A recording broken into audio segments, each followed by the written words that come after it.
नमस्कार मित्रों, मैं आपका ज्योतिष मित्र ओम बाबू शर्मा।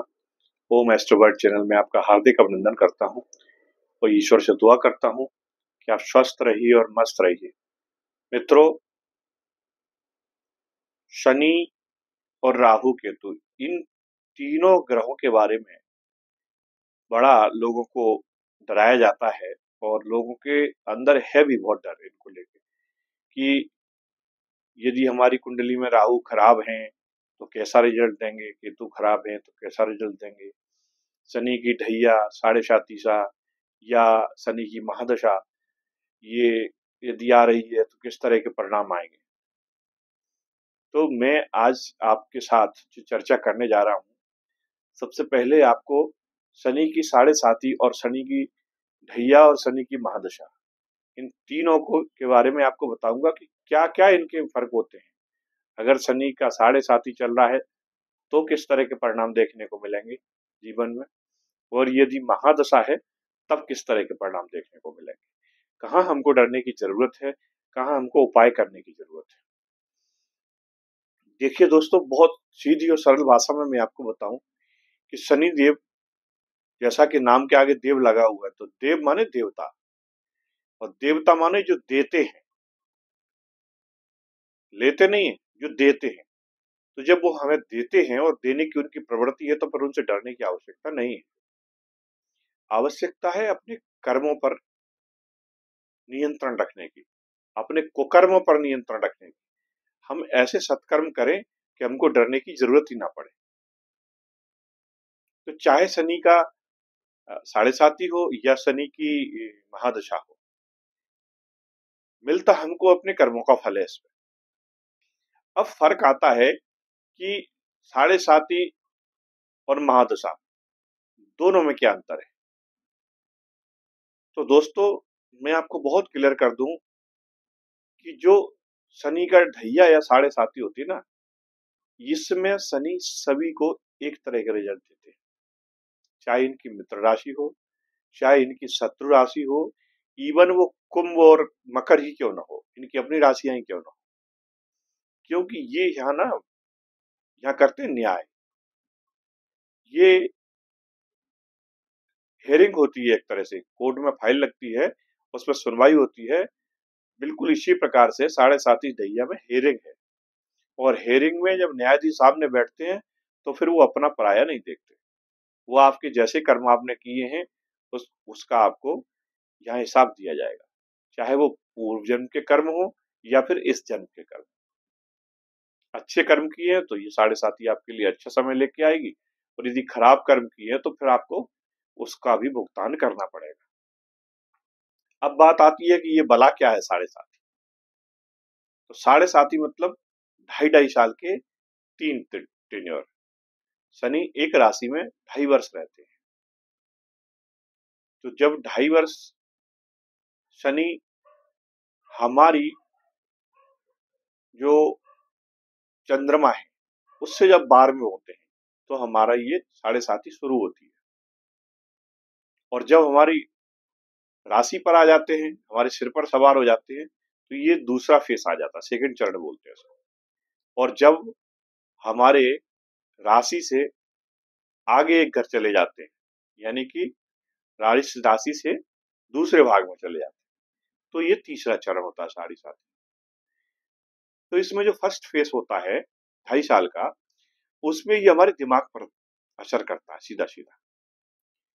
हमारी मानसिक स्थिति इसमें खराब हो जाती है, डिसीजन मेकिंग पावर हमारी कमजोर हो जाती है, थिंकिंग डीप हो जाती है, हम निर्णय लेने की क्षमता कई बार खो देते हैं। यहां से शुरू होती है साढ़े साती का दौर। ठीक है दोस्तों, सेकंड राउंड जो आता है, इसका सेकंड फेज जो होता है वो होता है हमारे हृदय के ऊपर। तो हमारे आचार व्यवहार, लोगों के साथ हमारी कनेक्टिविटी, हमारा व्यापार, हमारी धंधा और नौकरी जो भी हम कर रहे हैं, ये सब प्रभावित हो जाते हैं इसमें, हमारी इनकम, और शरीर को कई बार बीमारी भी लग जाती है। फाइनेंशियल स्टेटस तो पहले ढैया में ही हमारा गड़बड़ा जाता है, क्योंकि जब मानसिक स्थिति हमारी सही नहीं रहती तो हम लोगों से उलझते हैं, ठीक से ऑफिस में काम नहीं करते हैं, अपने प्रतिष्ठान में जो क्वालिटी के थ्रू हमें काम करने चाहिए उस क्वालिटी का जब काम नहीं देते, आउटपुट नहीं निकलता है, तो हमको मैनेजमेंट की का कोप भावन बनना पड़ता है। तो कई बार हमारा जॉब चला जाता है, व्यापार में लॉसेस हो जाते हैं, सेकंड फेज में आके हमें हेल्थ के इशू बन जाते हैं, हमको हो जाते हैं या हमारे पेरेंट्स को हो जाते हैं। कई बार ये मान के चलिए कि जो हमारे ग्रैंड पेरेंट्स होते हैं, साढ़े साथी से में ही कई बार हमारा साथ उनका छूटता है। यदि उनकी उम्र है जाने की तो साढ़े साथी में चले जाते हैं, जब हमारी साढ़े साथी होगी तो हमारे ग्रैंड पेरेंट उसमें हमारा साथ छोड़ जाते हैं, परम धाम चले जाते हैं। इसी प्रकार से जो तीसरी चरण इसका होता है, उसमें जो 2.5 वर्ष का होता है, उसमें लगभग आधा आधा जो फेस है वो भी तकलीफ वाला ही होता है। उसके बाद का जो आधा फेस है उसमें हमको रिटर्न मिलना चालू हो जाता है। ये तो हो गया वो साढ़े साथी का बहुत सीधा सीधा हिसाब। ठीक, अब बात आती है ढैया की। ढैया क्या होता है? ढैया 2.5 वर्ष का होता है। तो हमारी राशि से 4-8 भाव जो होते हैं, जहां चंद्रमा बैठे हैं वहां से चौथा घर और 8वां घर, तो वहां जब शनि बैठते हैं तो चौथे घर को प्रभावित करते हैं और 8वें घर को प्रभावित करते हैं।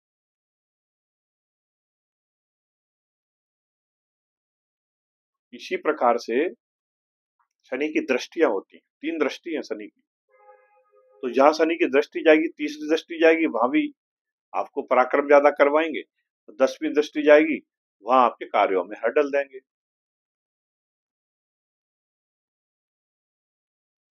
ये रीजन होता है, इसलिए लोग इसमें परेशान हो जाते हैं। अब बात आती है महादशा की। इसकी महादशा कैसे गुजरती है? दोस्तों, महादशा में और साढ़े सात साथी में ये अंतर है कि महादशा में शनि जिन राशियों में कारक है, जैसे वृषभ राशि है या तुला राशि है, इनमें शनि कारक होते हैं और सपोर्टर उनके। जैसे तुला है तो तुला में लग्न में 7 अंक लिखा होता है या चंद्रमा 7 अंक पर बैठे हैं, तो 7 के बाद 2 घर और छोड़ दो, 8 और 9। उसके बाद जो चौथा घर पड़ेगा लग्न से, वो शनि का घर है, और 11वां घर पड़ेगा वो शनि का घर है। यानी जो सुख भाव है वो शनि के आधिपत्य में रहता है, और पंचम हाउस है वो शनि के आधिपत्य में रहता है। तो एक त्रिकोण का हो गया घर और एक केंद्र का घर हो गया। तो जब केंद्र का घर और त्रिकोण का घर दोनों अच्छे घर जब शनि के कंट्रोल में होंगे, शनि की महादशा चलेगी, तो दोस्तों सीधी सी बात है कि ये दोनों हाउस एक्टिवेट हो जाएंगे। और जब यहाँ बैठेंगे तो यहाँ से 7वीं दृष्टि डालेंगे आपके कर्म भाव पर, 4th हाउस में जब बैठेंगे तो आपको वहां सपोर्ट मिलेगा, और 10वीं दृष्टि इनकी वहां से लग्न पे आएगी आपके, तो आपको हेल्प करेंगे डिसीजन लेने में। इसी प्रकार से जैसे वृषभ राशि है, तो वृषभ राशि में भी ये आप देखेंगे शनि को, तो ये वहां भी 2 महत्वपूर्ण घर लिए रहते हैं।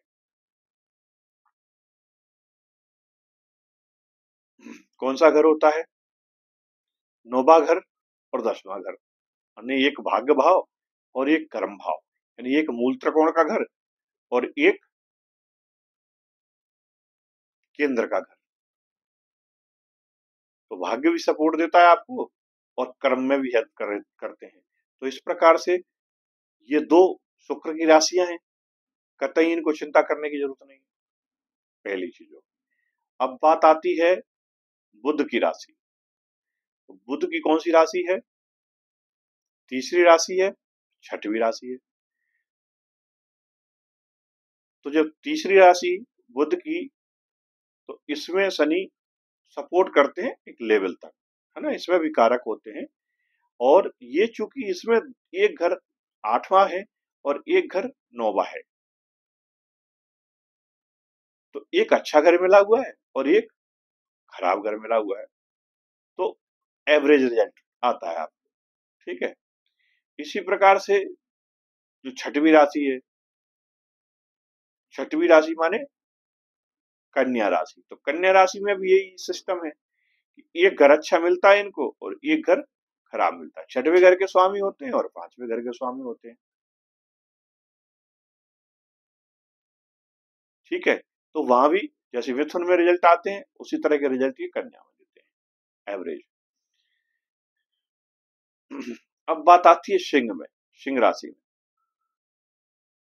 तो सिंह राशि में थोड़े से रिजल्ट इनके बिलो एवरेज होते हैं, क्योंकि एक तो ये शनि मित्र नहीं है इनके, दूसरा जो है कहीं ना कहीं जो भाव इनको मिले हैं वो भी अच्छे नहीं होते हैं। इसी प्रकार से बात करते हैं हम वृश्चिक की। तो वृश्चिक में भी एक अच्छा घर मिला है, चौथा घर मिला हुआ है इनको, और एक थर्ड हाउस मिला हुआ है, उच्च भाव में मिला हुआ है। तो थर्ड हाउस के भी वैसे कारक हैं ये, और फोर्थ हाउस के भी कारक हैं, दोनों कारक भाव है। तो एवरेज से ऊपर रिजल्ट आपको मिलेगा वृश्चिक वालों को। मेष वालों को भी ठीक है, क्योंकि उसमें भी 10 और 11 के स्वामी हैं, तो मेष लग्न वालों को भी अच्छा रिजल्ट देते हैं। धनु के लिए बिलो एवरेज है, क्योंकि धनु लग्न में ये जो इनको दो भाव मिले हुए हैं वो उतने अच्छे नहीं है, तो ये बिलो एवरेज आएगा, क्योंकि सेकंड हाउस और थर्ड हाउस मिलते हैं। थर्ड हाउस मतलब मेहनत बहुत करवाएंगे, और सेकंड हाउस फैमिली और परिवार का घर है, तो वहां जुम्मे धन भाव है, वहां जिम्मेदारियां इतनी आ जाती हैं आदमी की कि वो उसी में उलझ जाता है। अब बात आती है कौन सी, मीन राशि। मीन राशि में भी बहुत अच्छे रिजल्ट इनके नहीं आते, थोड़ा सा कष्ट इनको झेलना पड़ता है, क्योंकि इसमें 12वें घर के मालिक हैं और 11वें घर के मालिक हैं। एक घर उपचय भाव है और दूसरा जो है मोक्ष का भाव है, खर्च का भाव है ना, तो लग्न का खर्च। इस प्रकार से इनकी जो परिणाम है वो आपको महादशाओं में देखने को मिलते हैं, इसलिए घबराने की जरूरत नहीं है। किसी को एवरेज रिजल्ट है, किसी को एवरेज से ऊपर है, किसी को बिलो एवरेज है। डर है, घबराने की जरूरत है तो 7.5 ही है, वहां उसका ध्यान रखते हुए आपको अपने कर्मों पर विशेष जोर देना चाहिए। तो ये 30 वर्ष में एक बार आती है, तो लगभग 2 बार आपको जीवन में आती है। एक 30 वर्ष की उम्र, 30, मान लीजिए आपका जन्म अगर 7.5 में हुआ, शनि चंद्रमा एक साथ बैठे हैं, तो जन्म के समय आ गई तो फिर 30 साल पर जाके आएगी। और यदि जन्म के समय नहीं आई तो एक बार स्टूडेंट फेस में आएगी और दूसरी गृहस्थ जीवन में आएगी। तो जो आपके विद्यार्थी जीवन में आएगी वो इतनी तकलीफ देह नहीं होती, क्योंकि विद्यार्थी जीवन में तो हमको जरूरी भी है एकांतर में रहना, चिंतन करना, स्टडी करने के लिए, ये सब आदर्श परिस्थितियां हैं। तो शनि की अगर 7.5 आएगी तो, या महादशा आएगी, तो हम क्या है, सोसाइटी से थोड़े से कटते हैं, तो वो तो अच्छी बात है, पढ़ाई के लिए आपको समय मिलेगा, अपोजिट सेक्स की तरफ आप भागोगे नहीं, क्योंकि शनि क्या है, शनि विरक्ति के कारक है, वो नीरस प्लानिट है, ये आपको ये प्रेम में और इसमें लपड़े झपड़े में नहीं पड़ने देंगे। ठीक है। लेकिन जो ग्रस्त जीवन वाली 7.5 है वो तकलीफ दे जाती है, उसमें जरूर कमर टूट जाती है आदमी की कई बार, तो उसमें थोड़ा सा हमें ध्यान करना है। तो उसके लिए कई सारे उपाय हैं, मैं आपको वीडियो के लास्ट में वो भी शेयर करूंगा आपके साथ। यदि आपने वीडियो को सब्सक्राइब नहीं किया हो तो इसको एक सब्सक्राइब कर लें, एक बार लाइक करें, शेयर करें, बेल आइकॉन का बटन जरूर दबाएं। ओम एस्ट्रोबर्ड आपकी सेवा में हमेशा तत्पर है और आगे भी रहेगा। लगभग हमारे 9,000 प्लस ओम एस्ट्रो परिवार के सदस्य अभी हो गए हैं। अभी हमने ये चैनल अभी शुरू किया है, बहुत समय नहीं हुआ है इसको, मार्च लास्ट में स्टार्ट किया है। और फिर भी काफी प्यार आप लोगों का मिला है, और आप लोगों के फीडबैक के आधार पर भी हम वीडियो में सुधार करते हैं और जानकारियां देते हैं जिसे आप लोग मांगते हैं। तो मित्रों, बात आती है कि अगर महादशा हो तो महादशा में हमको क्या करना चाहिए।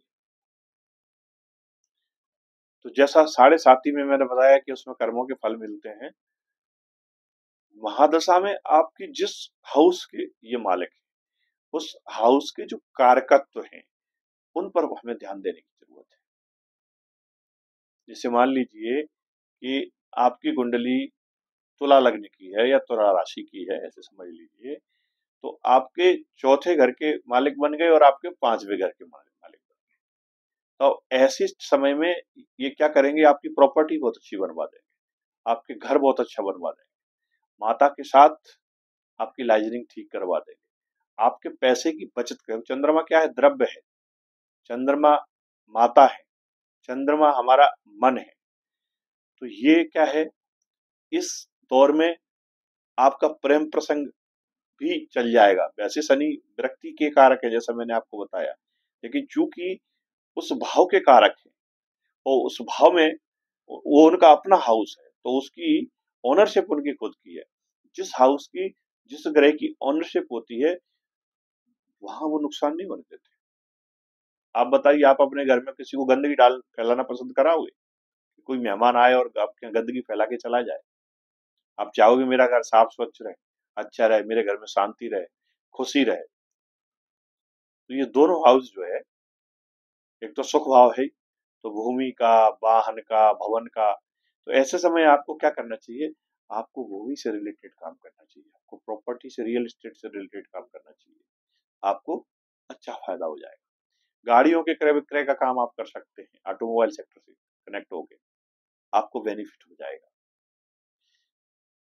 आप हायर एजुकेशन के लिए बाहर जाना चाहते हैं तो जा सकते हैं, आपको बेनिफिट मिलेगा। ये देखा जाता है कि कौन से हाउस के शनि मालिक हैं और कहाँ वो दृष्टि डाल रहे हैं।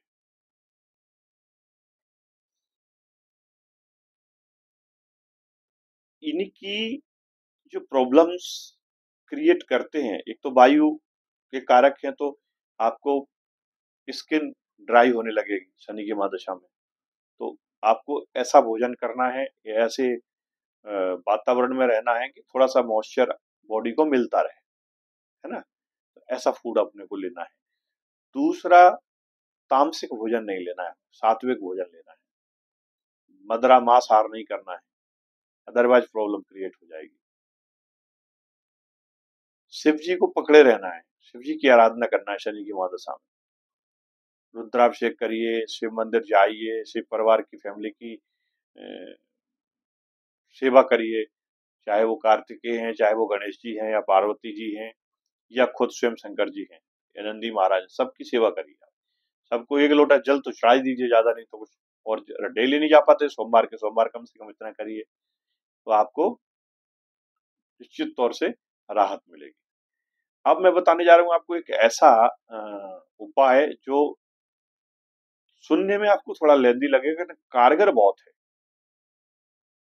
जब आपको लगे कि कोई ऐसा मेरे खिलाफ कोई कोर्ट केस हो गया है, या कोई ऐसी असाध्य बीमारी हो गई है, या घर में बहुत ऐसी समस्या आ गई है, उससे छुटकारा पाना बड़ा मुश्किल है, और होता है ऐसा कई बार ना शनि की महादशा में और साढ़े साथी में। तो आपको क्या करना चाहिए दोस्त, एक हमारे गुरुदेव हैं, वो बताया करते हैं, तो मैं वही आपको बता रहा हूँ और टेस्टेड है उनका।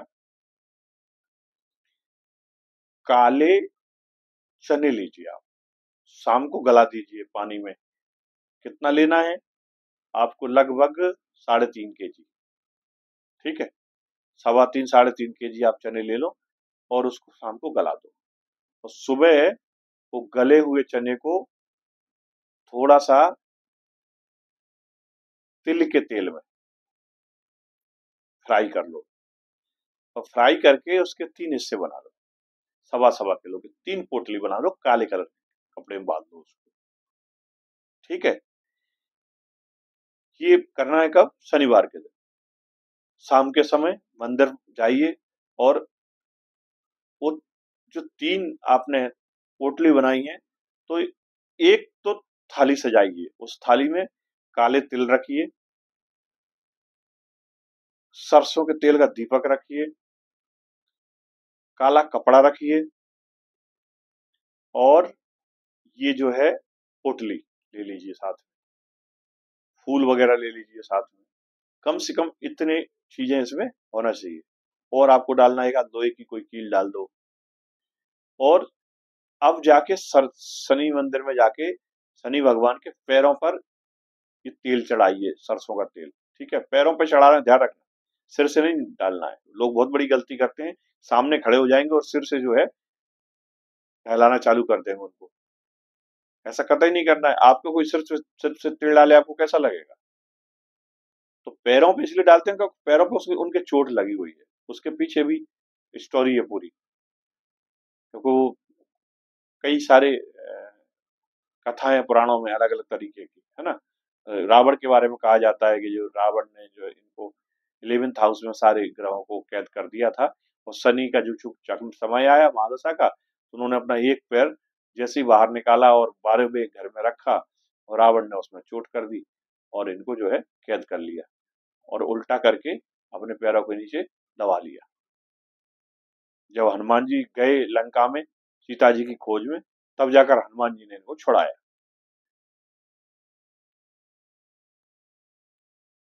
तो आपको क्या करना है, इस जो वहां एक सरसों के तेल का दीपक और सरसों का तेल लेके जाना है।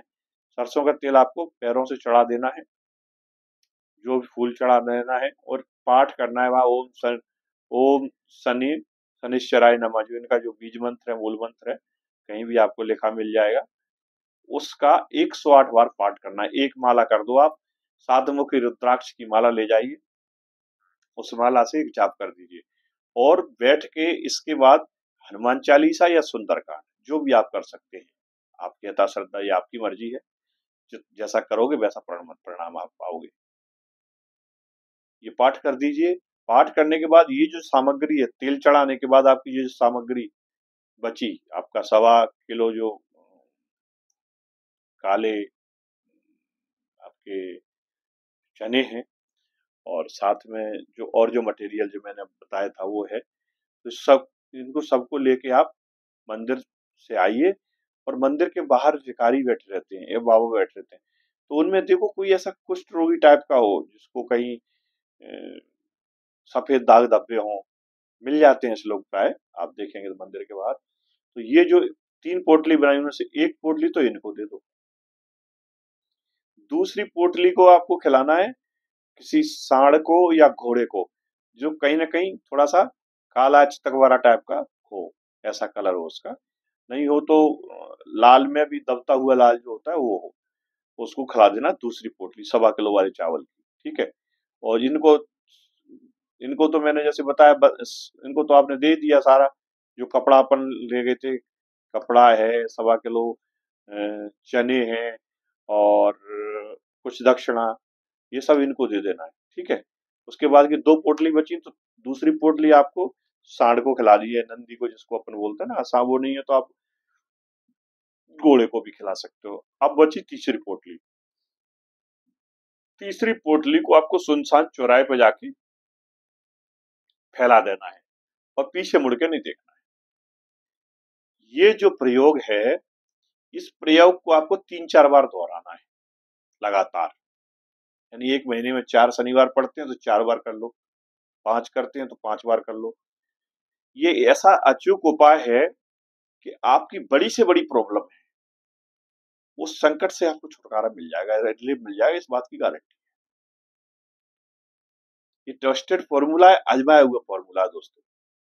बहुत महंगा नहीं है, थोड़ी मगजमारी है, थोड़ा समय है, लेकिन जब आप विकट समस्या में हो, जेल जाने से आप बच रहे हो, कोर्ट कचहरियों से आप बच रहे हो, लाखों करोड़ों के जो कर्जे हैं उससे मुक्ति पाने का आपको उपाय मिल रहा है, तो मुझे लगता है उसके एवज में ये बहुत छोटा सा काम।